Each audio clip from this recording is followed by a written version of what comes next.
اللہ کے رسول فجر کی نماز پڑھا رہے ہیں، میں پیچھے نماز پڑھ رہا ہوں اور پہلی صف میں 21ویں نمبر پہ میں کھڑا ہوں۔ نبی کریم علیہ السلام نے نماز پڑھائی تو مزہ آ گیا۔ نماز کے بعد حضور نے غلاموں کی طرف رخ پھیرا، ایک کھجوروں کا ٹوکرا آیا، اللہ کے رسول کھجوریں نکال نکال کے تقسیم کرنے لگے۔ 20 صحابہ کو دی تو 21واں نمبر میرا بھی آیا۔ حضرت علی کہتے ہیں میں خواب دیکھ رہا ہوں، خواب میری وچ ماہی آیا تے میں گل وچ پا لئیاں باواں، ڈر دی ماری اکھ بھی نہ کھولا کتے پھر بچھڑ نہ جاواں۔ کہتے میں نے دیکھا حضور نے کھجور اٹھائی، اس کو صاف کیا، مجھے دی۔ فرماتے کچھ کھجور کا مزہ، کچھ دستے مبارک کا مزہ، کمال ہی ہو گئی، اتنا ذائقہ آیا۔ حضرت علی فرماتے ہیں دل بڑا کرتا تھا کہ ایک کھجور اور مل جائے، پر سب کو ایک ایک ملی تھی، میں نے مطالبہ نہیں کیا۔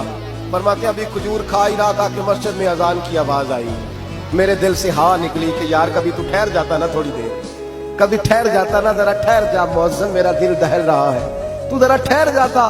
کہتے ہیں اٹھا، وضو کیا، سنت پڑھی، بوجھل قدموں سے مسجد گیا، پہلی صف میں کونے میں بیٹھ گیا۔ مکبر نے اقامت کہی، عمر مصلی پہ کھڑے ہوئے۔ کہتے ہیں میں چونکا اس وقت جب عمر فاروق نے بھی وہی صورتیں شروع کر دی جو رات خواب میں رسول پاک نے پڑھی تھی۔ میں بڑا حیران ہوا، نماز مکمل کر کے عمر بھی اسی طرح دیوار سے ٹیک لگا کے صحابہ کی طرف منہ کر کے بیٹھے جیسے نبی پاک بیٹھے تھے۔ حد ہو گئی کہ کھجوروں کا ٹوکرا بھی آ گیا۔ کہتے ہیں فاروق اعظم بانٹنے بھی لگے، 21واں نمبر میرا بھی لگ گیا۔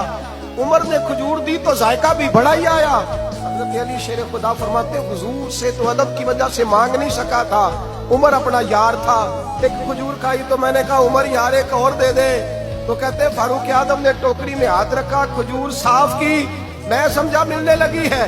عمر نے صاف کر کے اٹھا کے دوسرے صحابی کو دے کے کہنے لگی علی چپ کر یار، اگر رات کو نبی پاک سے دوسری مانگتا تو میں بھی سویرے تجھے دوسری دے دے۔